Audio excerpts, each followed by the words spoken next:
तो hello dear students and welcome to this session of ICT virtual classroom. ICT virtual classroom के इस session में आप सभी का एक बार फिर से स्वागत है। मेरा नाम है Rajesh Chamula, teacher science ICT virtual classroom Dehradun से। और इस सेशन में हम लोग बात करने वाले हैं क्लास 10th की साइंस सब्जेक्ट के ऊपर, कक्षा 10 विषय विज्ञान के ऊपर। आई होप आप सबके सब फिट फाइन हेल्दी होंगे, बिल्कुल रेडी होंगे क्लास के लिए। सो चलिए आज की क्लास को करते हैं स्टार्ट। और हम प्रीवियस क्लासेस में जो बातें हम लोग कर रहे थे उनसे रिलेटेड ही कुछ इंपॉर्टेंट टॉपिक्स को आज की क्लास में भी करेंगे डिस्कस। जैसे कि मैं देख पा रहा हूँ सभी बच्चे जुड़ चुके हैं। अपनी सीट्स पर बैठ जाइए, अपनी अपनी पोजीशंस ले लीजिए और कॉपी पेन निकाल लीजिए। आज की क्लास में जो बातें बताई जाएंगी उनको नोट डाउन करने के लिए। आई होप कि आप सबको जो बातें यहाँ पर बताई जा रही हैं वो समझ में आ रही होंगी। ठीक है, इंपॉर्टेंट और इंटरेस्टिंग क्लासेस मैं आपके लिए करने की कोशिश कर रहा हूँ। साथ ही साथ आप ये भी ध्यान रखें जो बातें आपको यहाँ पर बताई जा रही हैं बोर्ड एग्जाम के पॉइंट ऑफ व्यू से काफी ज्यादा इंपॉर्टेंट है। अगर आप इन चीजों को नोट डाउन करते हैं तो ये आपको बोर्ड एग्जाम में काफी ज्यादा हेल्प करने वाले हैं। तो चलिए आज की क्लास को करते हैं स्टार्ट और चलते हैं स्मार्ट बोर्ड की स्क्रीन पर। आप लोग अपना ध्यान अपने अपने स्क्रीन पर बनाकर रखिएगा। सो डियर स्टूडेंट्स, हम लोग बात करने वाले हैं आज की क्लास में वायुमंडलीय अपवर्तन, जो कि हम लोग लास्ट क्लास में भी बात कर रहे थे, है ना। हम लोग डिस्कस कर रहे हैं आपका चैप्टर मानव नेत्र तथा रंग बिरंगा संसार, human I and the colourful world, जो कि आपकी बुक का चैप्टर नंबर 11 है,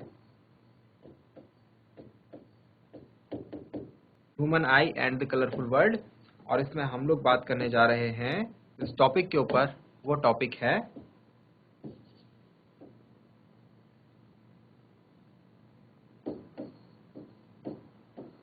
एटमॉस्फेरिक रिफ्रैक्शन, वायुमंडलीय अपवर्तन। वायुमंडलीय अपवर्तन की अगर बात करें, फिर से आपको एक बार समझा दिया जाए। हमने बात करी थी वायु जो है हमारे वायुमंडल में चारों तरफ जो है गैसें हैं। वायु क्या है एक्चुअल में? गैसों का मिश्रण है। विभिन्न गैसें जो है उनका मिश्रण है। दो प्रकार की वायु हमारे वायुमंडल में होती है, एक होती है गर्म वायु, एक होती है ठंडी वायु। गर्म वायु जो है वो ठंडी वायु की तुलना में कम सघन होती है, यानी कि हल्की होती है। ठीक है, इसका अपवर्तनांक जो है ठंडी वायु से कम होता है। ठीक, इसके अलावा हमारे हमारे पास जो इंपॉर्टेंट इससे रिलेटेड फिनोमिना थे वो थे तारों का टिमटिमाना। हमने बात करी थी कि तारे क्यों टिमटिमाते हैं, है ना। इस चीज को हमने समझने की कोशिश करी थी। किसके आधार पर? देखिए, वायुमंडलीय अपवर्तन के आधार पर। ठीक है, इसके ही आधार पर हमने ये बात भी समझी थी कि ग्रह क्यों नहीं टिमटिमाते, है ना। ग्रह क्यों नहीं टिमटिमाते। अब आज की क्लास में हम लोग बात करेंगे कि आपने ये चीज देखा होगा, जब सूर्योदय और सूर्यास्त होता है, जब सूर्योदय और सूर्यास्त होता है, यानी सनराइज और सनसेट होता है,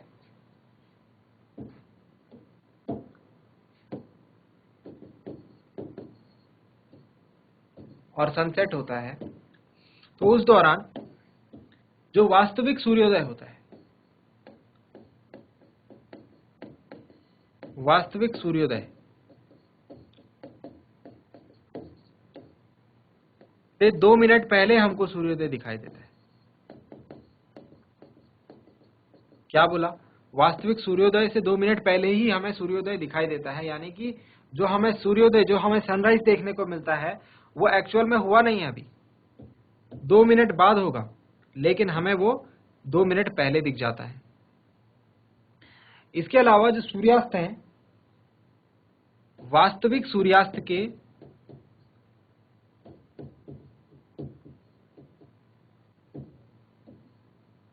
2 मिनट बाद तक भी हमें दिखाई देता है। मतलब सूर्यास्त हो चुका है, सूर्य अस्त हो चुका है, लेकिन फिर भी वो 2 मिनट तक हमें दिखाई दे रहा है, फिर भी वो हमें सूर्य दिखाई दे रहा है। ये दोनों ही घटनाएं जो हैं हम लोग वायुमंडलीय अपवर्तन में पढ़ते हैं, क्योंकि सूर्योदय जो है वो पहले हो चुका है और सूर्यास्त जो है वो बाद में हो रहा है, लेकिन स्टिल हमको सूर्य दिखाई दे रहा है।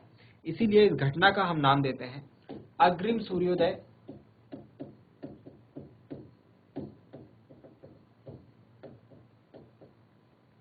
एवं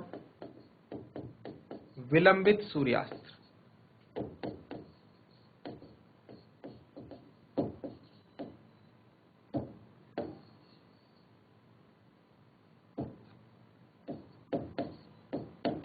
अग्रिम सूर्योदय एवं विलंबित सूर्यास्त।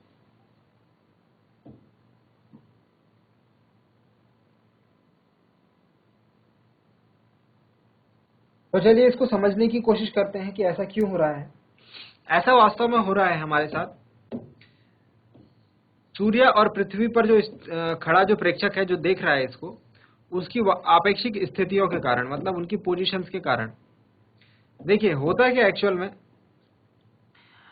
ये है मॉर्निंग सनराइज की अगर बात हम इसे कर रहे हैं, ये हम बात कर रहे हैं किसकी, सपोज हम ये बात कर रहे हैं सनराइज या सनसेट में से किसी की बात कर रहे हैं, सूर्योदय या सूर्यास्त में से किसी की बात कर रहे हैं, ठीक है।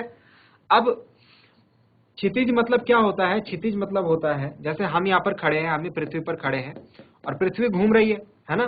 तो पृथ्वी का जो घूमना है हम लोग कहाँ देख पाते हैं, हम लोग हमारा जो देखना है वो हमारे आँख के ठीक सीध में इस लाइन में हो पाता है, ठीक है।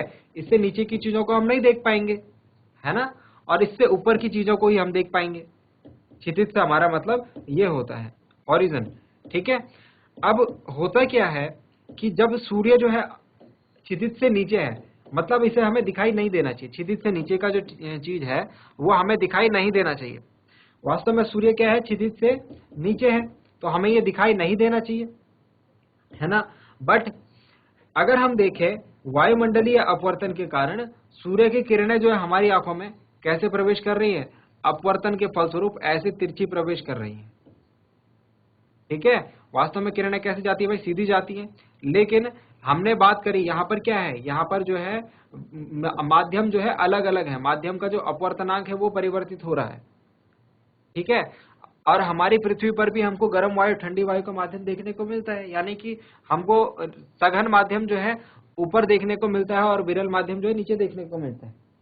बात समझ रहे हैं, ठंडी वायु हमको नीचे देखने को मिलती है तो यहाँ पर जो सघन माध्यम होगा, ठीक है, और गर्म वायु हमको ऊपर देखने को मिलती है, वहां पर विरल माध्यम होगा। तो आप ये बात जानते हैं कि जब प्रकाश किरण विरल से सघन माध्यम में जाती है, विरल मतलब हल्का माध्यम, जैसे वायु गर्म वायु है, गर्म वायु कैसे होती है, हल्की होती है, और सघन मतलब भारी माध्यम, जैसे कि ठंडी वायु, ठंडी वायु कैसी होती है, भारी होती है। तो ठंडी वायु हमने क्या बोला, नीचे बैठती है पृथ्वी पर और गर्म वायु ऊपर उठती है। तो वहां पर हमें क्या देखने को मिल गया, माध्यम में परिवर्तन देखने को मिल गया, माध्यम के अपवर्तनांक में परिवर्तन देखने को मिल गया। जब प्रकाश इस माध्यम से गुजरेगा, जब प्रकाश किरण इस माध्यम से गुजरेगी तो निश्चित है कि वो अपने पथ से मुड़ जाएगी।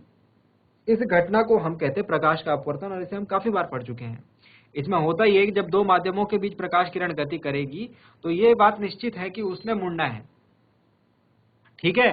तो जब प्रकाश किरण विरल से सघन माध्यम में आती है तो सीधे ना आकर के देखो, जाना इसको कैसे चाहिए था, जाना इसको ऐसे चाहिए था, देखो समझा देता हूं आपको, जाना इसको ऐसे चाहिए था,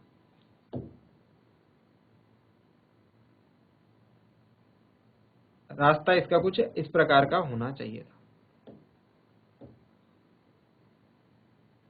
ऐसे, ठीक है। बट हुआ क्या, ये वायुमंडलीय अपवर्तन के कारण इसका रास्ता कुछ ऐसे मुड़ता मुड़ता मुड़ता मुड़ता चला गया, और ये जो प्रकाश किरण है अभी भी जो है प्रेक्षक की आंखों में प्रवेश कर पा रही है। सीधा सीधा मतलब यह है, अगर प्रकाश प्रेक्षक की आंखों में पहुंच पा रहा है मतलब प्रेक्षक को वो वस्तु दिखेगी। अब चाहे वो कहीं भी हो, प्रेक्षक को वो वस्तु दिखेगी, उसका ब्रेन जो है उसको इमेज बना पाएगा कि आपको वस्तु दिख रही है। तो दिमाग जो है हमेशा वस्तु को कहां देखता है, जहां से किरण आ रही होती है। तो देखो लॉजिकली तो हमको पता है किरण यहां से आ रही है ऐसे घूमते हुए, लेकिन हमारे दिमाग को थोड़ा ना पता है, हमारे दिमाग को मिल रहा है कि किरण कुछ ऐसे यहां से आ रही है, तो वो इस रास्ते को फॉलो करता जाएगा, इस रास्ते को फॉलो करता जाएगा, तो उसे लगेगा कि यहां पर है हमारा सूर्य। उसको क्या लगेगा, सूर्य हमारा अभी अस्त नहीं हुआ है, सूर्य या फिर उदय नहीं हुआ है, सूर्य अभी कहां पर है, क्षितिज के ऊपर है। इस घटना को ही हम अग्रिम सूर्योदय विलंबित सूर्यास्त के नाम से जानते हैं। बात समझ में आई, बात समझ में आई है। यहाँ पर आपको दो बातें बिल्कुल ध्यान रखनी है। हमारा दिमाग जो हमको इमेज बनाता है, हमारा दिमाग जो प्रतिबिंब बनाता है, वो वस्तु के हिसाब से नहीं बनाता है, वो जो वस्तु से होकर जो परावर्तित किरण है या फिर अपवर्तित किरण है उसके प्रतिच्छेद बिंदु पर बनाता है, ठीक है। तो अगर वस्तु, हमने देखा है ना काफी सारे केसेस में कि वस्तु, ये देखो ये परावर्तित किरण मिल नहीं रही है, लेकिन अपोजिट डायरेक्शन में बनाए तो यहाँ पर मिला, तो हमारे दिमाग को लगेगा कि वस्तु जो है यहाँ पर रखी है इस बिंदु पर, जबकि वास्तव में वस्तु उस बिंदु पर नहीं होती। इसका अगर एक जीता जागता उदाहरण आपसे बोले तो इसका एक जीता जागता उदाहरण मैं आपको बता देता हूं, हालांकि आपके क्लास में नहीं है, जिसे हम कहते हैं मारीचिका, मिराज। मिराज हमको देखने को मिलता है रेगिस्तान में, ठीक है, और रेगिस्तान के अलावा आपको ये अपने जो लंबे हाईवेज होते हैं, जो लंबी सड़कें होती हैं, वहां पर भी आपको देखने को मिल जाता है। इसमें भी यही काम होता है, इसमें भी प्रकाश किरण जो है ये कुछ घूम करके वायुमंडलीय अपवर्तन में परिवर्तन के कारण, ठीक है, अपवर्तनांक में परिवर्तन के कारण, क्योंकि ये गर्मी में बेसिकली हमको दिखाई देता है। किसमें दिखाई देता है? जहां पर बहुत ज्यादा गर्मी हो। तो गर्मी मतलब गर्म वायु जो है ठंडी वायु की जगह, ठंडी वायु जो है गर्म वायु की जगह ले लेगी। तो यहाँ पर जो है माध्यम का अपवर्तनांक हमको चेंज होता हुआ दिखता है। एक तरफ हमको विरल माध्यम दिखता है, एक तरफ हमको सघन माध्यम दिखता है। तो प्रकाश किरण हमारे आंखों में कुछ ऐसे घूम करके प्रवेश करती है, जैसे सपोज ये देखो, जैसे सपोज ये हम खड़े हैं, अभी आगे की क्लासेस में आप इसे समझेंगे। मैं अभी आपको जस्ट ये समझाना चाह रहा हूँ कि हमारा दिमाग इमेज जो है वस्तु को किस प्रकार से देखता है। वो ये नहीं देखता कि वस्तु कहाँ पर है, वो वस्तु में जहां से प्रकाश किरण आ रही होंगी उस जगह को वो वहां पर सोचेगा कि यहाँ पर हमारे पास क्या है, वस्तु रखी है। देखो यहाँ पर आदमी खड़ा है, ठीक है, अब रेगिस्तान में क्या है, कोई पेड़ होगा, ठीक है, दूर कोई क्या होगा, पेड़ होगा, दूर कोई क्या है, पेड़ है, ये कोई पेड़ है, ठीक। अब वायुमंडलीय अपवर्तन के कारण मैंने बोला क्या, गर्मी होनी चाहिए, गर्मी होनी चाहिए, तो गर्मी होने के कारण ये प्रकाश किरण को ऐसे प्रवेश करना चाहिए था इस व्यक्ति की आंखों में, लेकिन क्या होगा, ये मुड़ते मुड़ते मुड़ते मुड़ते प्रवेश करेगी। कैसे प्रवेश करेगी? मुड़ते मुड़ते मुड़ते हुए प्रवेश करेगी, ऐसे इस प्रकार से, ठीक है। अब इस प्रकार से प्रवेश करेगी तो मैंने क्या बताया, आदमी का दिमाग क्या सोचता है, व्यक्ति का जो ब्रेन है वो इस रास्ते को फॉलो करेगा कि ये इमेज जो है यहां से आ रही है, ये प्रकाश किरण जो है यहां से आ रही है, इसको लगेगा पेड़ यहां पर है, इसको लगेगा पेड़ कहां है, जमीन पर। अब पेड़ की छाया इसको जमीन पर दिखी, इसका एक ही कारण हो सकता है, ये सोचेगा कि यहाँ पर क्या है, कोई पानी का स्रोत है, तभी मुझे यहाँ ये जो है ये छाया देखने को मिल रही है। समझ रहे हो? तो इसको ऐसा लगता है कि यहाँ पर क्या है, पानी है, लेकिन जब ये इसके नजदीक जाता है तो इसको यहाँ पर कोई पानी नहीं मिलता। क्यों? क्योंकि वास्तव में पानी नहीं था, वो जो है प्रतिबिंब बन रहा था इस घटना के कारण। इस घटना को हम कहते हैं मारीचिका यानी मिराज।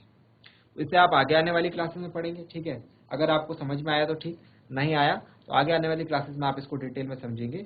मेरा आपको बताने का मकसद ये था कि प्रकाश किरण जिस रास्ते से मानव नेत्र में प्रवेश करेगी, मानव मस्तिष्क जो है उसका प्रतिबिंब वहीं कहीं पर बनाएगा। बात समझ में आ गई है? बात समझ में आ गई? आई होप समझ में आई होगी, ठीक है। तो अब हम इसमें कुछ चीजें जो है नोट डाउन कर लेते हैं, कुछ चीजों को नोट डाउन कर लिया जाए।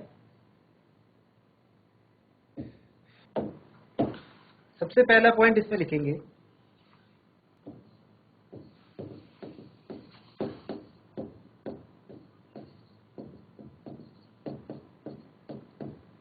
वायुमंडलीय अपवर्तन के कारण सूर्य हमें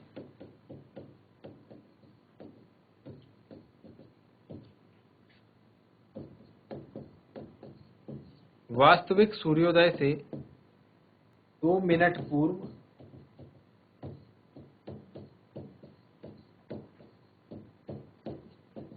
दिखाई देने लगता है।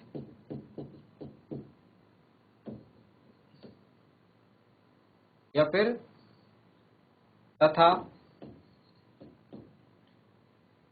सूर्यास्त के 2 मिनट बाद तक दिखाई देता है।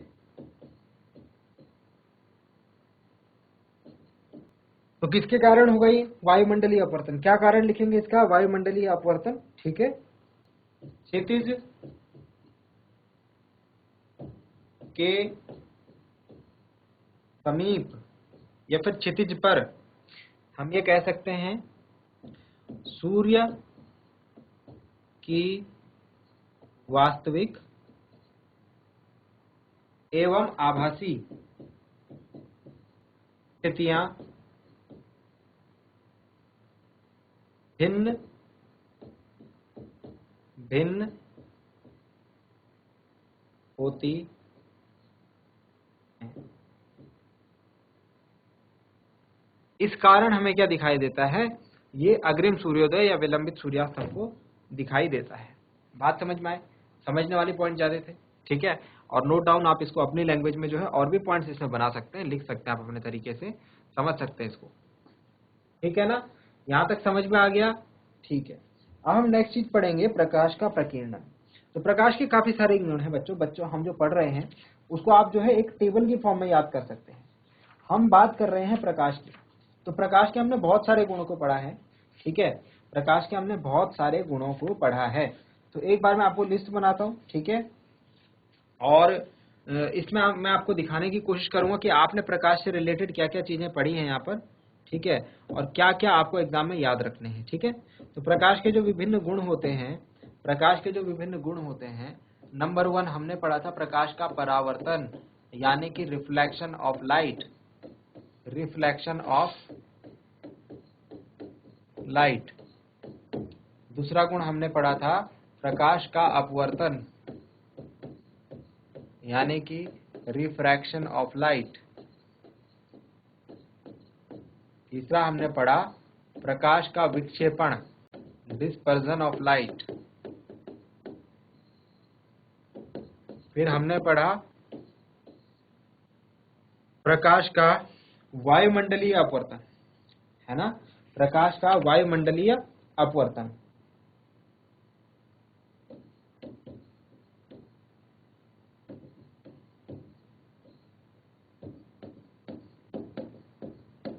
ये भी एक तरीके से रिफ्रैक्शन के जैसा ही है, एटमॉस्फेरिक रिफ्रैक्शन। फिर हमने पढ़ा, फिर अब हम पढ़ेंगे प्रकाश का प्रकीर्णन, प्रकाश का प्रकीर्णन, ठीक है। इतनी चीजें हम पढ़ेंगे। बाकी आगे की क्लासेस में जो है आपको और भी काफी सारी चीजें जो है वो पढ़ने को मिलेंगी। फिलहाल आपको प्रकाश के इतने सारे फिनोमिना, इतने सारे गुण यहाँ पर पढ़ने को मिलेंगे, ठीक है। तो हमने ऊपर के बाकी सारे गुणों को हमने अच्छे तरीके से कवर अप कर दिया है। यहाँ पर जो लास्ट वाला पॉइंट है जिसमें हमको प्रकाश का प्रकीर्णन समझना है, ठीक है, उसको हम लोग लास्ट पार्ट में डिस्कस करने वाले हैं। तो स्कैटरिंग ऑफ लाइट जो है हमारे लिए रह गया है।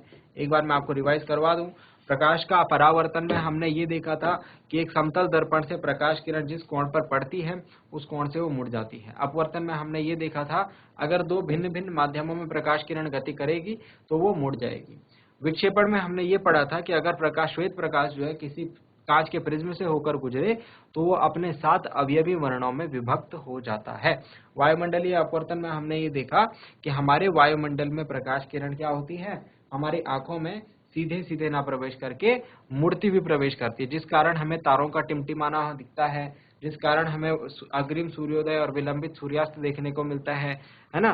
लास्ट पार्ट हम पढ़ेंगे प्रकीर्णन। तो प्रकीर्णन पर आधारित जो फिनोमिना हमको पढ़ने हैं वो पढ़ना है नंबर 1 टिंडल प्रभाव।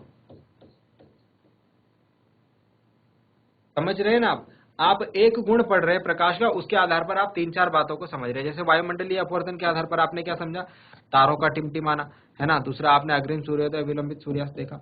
ऐसे ही हम लोग अगर यहाँ पर ये स्कैटरिंग पढ़ेंगे यानी प्रकीर्णन पढ़ेंगे तो उसमें हम किस बात को समझा पाएंगे, टिंडल प्रभाव को समझा पाएंगे। हम ये बता पाएंगे कि स्वच्छ आकाश का रंग नीला क्यों होता है, स्वच्छ आकाश का रंग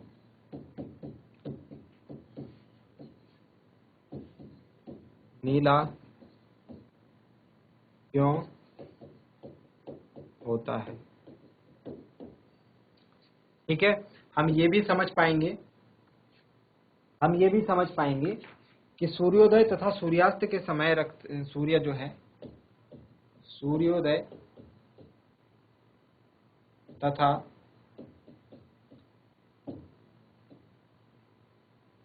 सूर्यास्त के समय सूर्य का जो रंग है वो कैसा रहता है, रक्तसाव रहता है, यानी कि गहरा लाल, खून जैसा लाल रहता है। ठीक है, तो 3 गुणों को हमको प्रकीर्णन पर आधारित समझना है। तो नेक्स्ट पॉइंट में हम लोग डिस्कस करते हैं प्रकीर्णन को समझने की कोशिश करते हैं। तो हेडिंग डालेंगे फिर से एक बार सभी, प्रकाश का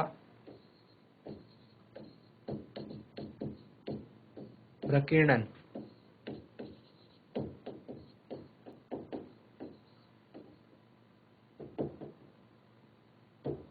स्कैटरिंग ऑफ लाइट। प्रकाश का प्रकीर्णन, स्कैटरिंग ऑफ लाइट।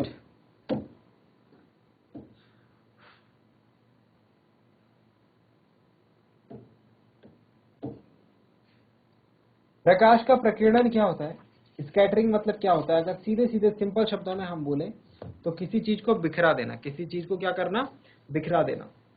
तो ऐसे ही क्या होता है, प्रकाश को जो है बिखरा दिया जाता है, किसके द्वारा, छोटे छोटे कणों के द्वारा।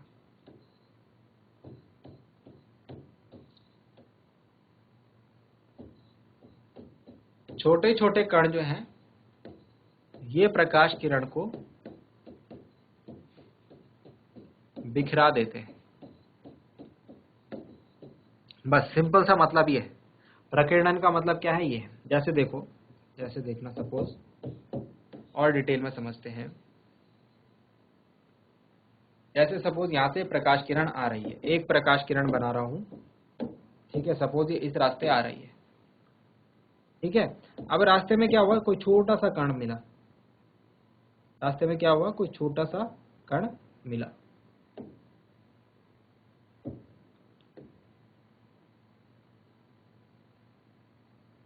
ये छोटा सा कण मिला रास्ते में, ठीक है। अब प्रकाश किरण क्या होगी, यहां तक तो आई, इस कण ने क्या करा,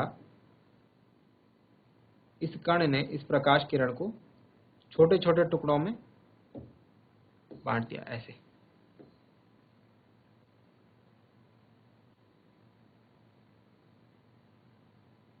इस प्रकार से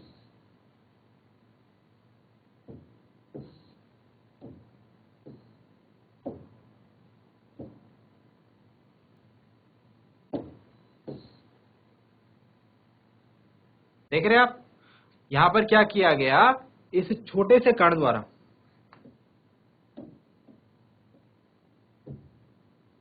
ये इसके द्वारा प्रकाश किरण को छोटे छोटे, प्रकाश किरण के रास्ते को जो है बिखरा दिया गया, ठीक है, प्रकाश किरण को बिखरा दिया गया। इसको ही हम क्या कहते हैं, प्रकाश का प्रकीर्णन कहते हैं।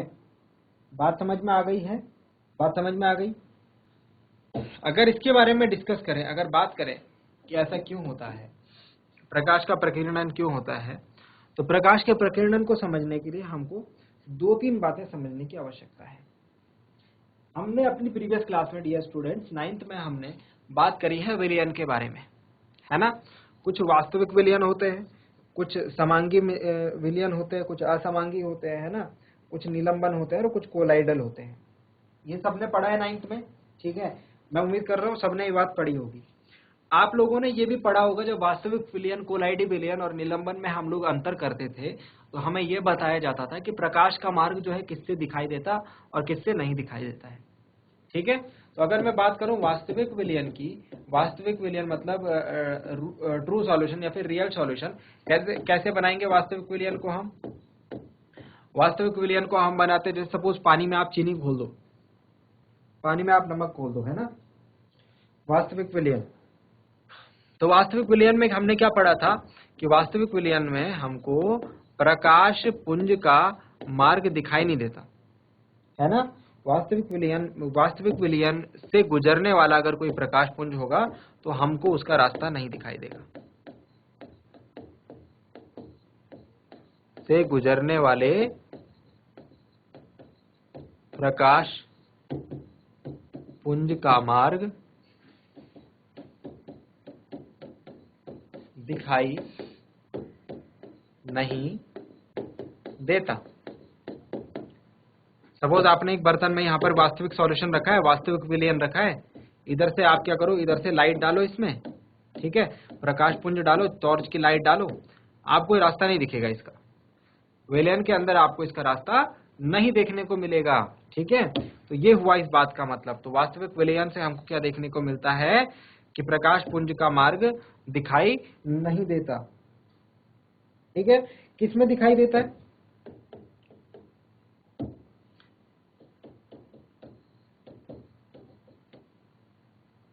कोलाइडी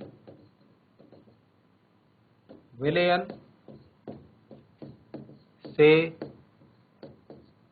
गुजरने वाले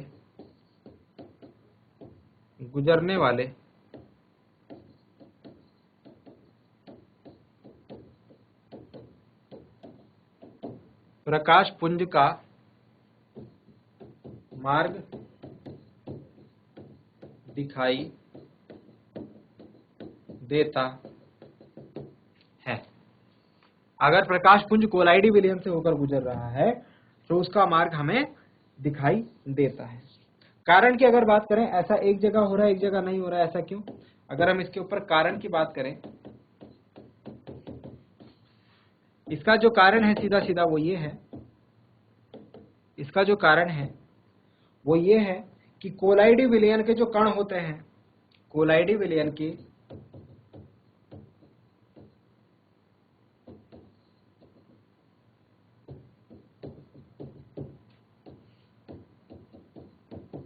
कणों का आकार, कोलाइडी विलयन के कणों का आकार या फिर साइज कह लो, कणों का साइज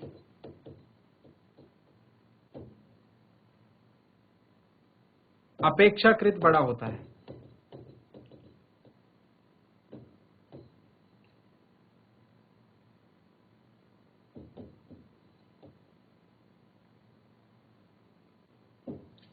कोलाइडी विलयन के कणों का साइज अपेक्षाकृत बड़ा होता है, किनसे? वास्तविक विलयन के कणों से आकर से। ठीक है, वास्तविक विलयन में जो कण होंगे वो छोटे होंगे, जबकि कोलाइडी विलयन में जो कण होंगे वो बड़े होंगे। अगर कण बड़े होंगे तो वो क्या करेंगे? प्रकाश के किरण के मार्ग में बाधा डालेंगे, रुकावट डालेंगे तो प्रकाश किरण क्या होगा? फिर से वही बात याद करो, फैल जाएगा तो वो हमें दिखाई देने लगेगा। बस इतना सा काम होता है। ठीक है, इसको हम कहते हैं टिंडल प्रभाव। जो घटना मैंने आपको समझाई ना, कोलाइडी विलयन द्वारा प्रकाश पुंज के मार्ग को बिखरा देने का, उसको हम कहते हैं टिंडल प्रभाव।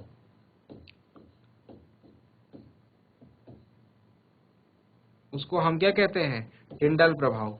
तो टिंडल प्रभाव को हम पढ़ेंगे नेक्स्ट क्लास में, यहाँ पर नहीं, नेक्स्ट क्लास में हम लोग टिंडल प्रभाव के ऊपर चर्चा करेंगे। आया समझ में? ठीक है, तो ये था आज के क्लास से रिलेटेड बातें। ठीक है, अब एक बार जो है कुछ बच्चे बोल रहे थे कल की क्लास में कि डिस्पर्जन हमें एक बार समझा दीजिए, विक्षेपण को हमको समझा दीजिए। तो विक्षेपण आपको एक बार बता दिया जाए कि विक्षेपण किस प्रकार से होता है। देखिए, कांच के प्रिज्म से जब श्वेत प्रकाश गुजरता है तो यह अपने अवयवी वर्णों में विभाजित हो जाता है, जैसे कि आप देख रहे होंगे फिगर में। ठीक है, यहाँ पर आप देखिए, इस फिगर में देखिए, इस फिगर में हम देख सकते हैं कि यहाँ पर श्वेत प्रकाश जो है एक कांच का प्रिज्म है। इस आकृति को क्या कहते हैं भाई? प्रिज्म कहते हैं। इससे होकर के जब ये गुजर रहा है तो आप देख रहे हैं दूसरी तरफ हमको क्या दिखाई दे रहे हैं? 7 रंग दिखाई दे रहे हैं, है ना। आपको क्लियरली नहीं शो हो रहे होंगे, लेकिन ये कितने रंग हैं? 7 रंग हैं। ठीक है, जैसे कि आपको यहाँ पर देखने को मिल रहा होगा, ठीक है। यहाँ पर देखिए, तो होता क्या है, यहाँ पर जब प्रकाश किरण कांच के प्रिज्म में प्रवेश करती है तो अपवर्तन के कारण इसको जाना तो सीधा चाहिए, लेकिन ये मुड़ जाती है। ठीक है, फिर वापस ये कांच के प्रिज्म से जब बाहर निकलती है तो इसको फिर से जाना तो सीधा चाहिए, लेकिन अपवर्तन के कारण ये फिर से मुड़ जाती है। ठीक है, तो इस प्रकार का इमेज हमको बनता हुआ यहाँ पर दिखता है। तो हमको जो 7 रंग मिलते हैं वो एक क्रम में मिलते हैं। कैसे मिलते हैं? एक क्रम में। तो अवयवी वर्णों के इस क्रम को हम क्या कहते हैं? स्पेक्ट्रम कहते हैं। आइजैक न्यूटन, मैंने क्या बताया? आइजैक न्यूटन ने ये बात करी थी, आइजैक न्यूटन ने इस चीज को फाइंड आउट करा था। ठीक है, और उन्होंने ये बताया, उनका कहने का मतलब ये था कि जो प्रकाश, श्वेत प्रकाश है, उसके अंदर वो इन सभी रंगों से मिलकर बना है। श्वेत प्रकाश जो है इन सभी रंगों से मिलकर बना है। इन रंगों को याद करने का क्रम क्या है? बी मतलब वॉयलेट मतलब बैगनी, आई मतलब इंडिगो मतलब जामुनी, बी मतलब ब्लू, ब्लू मीन्स नीला, जी मतलब ग्रीन, ग्रीन मतलब हरा, वाई मतलब येलो, येलो मीन्स पीला, ओ मतलब ऑरेंज, ऑरेंज मतलब नारंगी, और आर मतलब रेड मतलब लाल। तो ये 7 रंग हमको जो है देखने को मिलते हैं। इनको याद रखने के लिए हमने एक क्रम बना रखा है जिसको हम कह रहे हैं विबग्योर। विबग्योर से आप इसको याद रखेंगे। तो सीधी सीधी बात ये हुई कि श्वेत प्रकाश से जब श्वेत प्रकाश जो होगा कांच के प्रिज्म से जाएगा तो वो 7 रंगों में टूट जाएगा, और इनको हम कहेंगे श्वेत प्रकाश के अवयवी रंग। ठीक है। अब हमने आगे चलकर ये चीज को देखा कि ये जो 7 रंग हैं हमको कहां पर देखने को मिल रहे हैं? हमको अपने इंद्रधनुष में भी देखने को ये मिल रहे हैं। तो हमारी समझ में बात आई कि इंद्रधनुष में भी कुछ, इंद्रधनुष के बनने में भी कुछ इसी प्रकार की प्रक्रिया है। तो हमें समझ में आया कि जब बारिश के बाद हमको ये जो इंद्रधनुष देखने को मिलता है या फिर वर्षा के आगे या पीछे, तो होता क्या है उसमें, सूर्य का प्रकाश जो वायुमंडल में वर्षा की बूंदें रह जाती हैं, ये करती हैं प्रिज्म का काम। ये किसका काम करती हैं? प्रिज्म का काम। और ये श्वेत प्रकाश का काम करता है, और जब इससे होकर के जाता है तो हमको क्या देखने को मिलता है? यहाँ पर स्पेक्ट्रम। तो वो स्पेक्ट्रम के रूप में हमको क्या देखने को मिलता है बच्चों? वो स्पेक्ट्रम के रूप में हमको देखने को मिलता है इंद्रधनुष। आ गई है बात समझ में? तो ये सारी चीजें हमने विक्षेपण में डिस्कस करी थी। कांच के प्रिज्म द्वारा श्वेत प्रकाश का 7 अवयवी वर्णों में विभक्त होना, इस घटना को हम कहते हैं प्रकाश का विक्षेपण। समझ में आ गई है बात? तो ये आप में से कुछ बच्चों ने बोला था कि हमको ये बात समझनी है, तो इसे आप समझ सकते हैं, नोट डाउन कर सकते हैं। फिलहाल हम लोग जो है लास्ट पार्ट के ऊपर बात करेंगे अपनी नेक्स्ट क्लास में, जिसका नाम है टिंडल प्रभाव। आज के लिए आपका होमवर्क ये रहेगा कि आपको ये चीजें लर्न करके आनी है, और जो भी हमने क्वेश्चन लिखे हैं, जो भी हमने 2-3 चीजें लिखी हैं, चाहे प्रकाश का प्रकीर्णन है, चाहे अग्रिम सूर्योदय या विलंबित सूर्यास्त है, इसको आपको अपने शब्दों में लिखना है। अपने शब्दों में आपको इसको लिखना है, और फिर चेक करना है कि आपने कितनी सारी चीजें कवर अप करी हैं, कितनी सारी चीजें छोड़ी हैं। ठीक है। तो हमको कंटिन्यूअसली आपका जो एग्जाम के लिए प्रिपरेशन करने का जो तरीका होना चाहिए, वो होना चाहिए लिख करके। समझ में आ गई है बात? चलिए,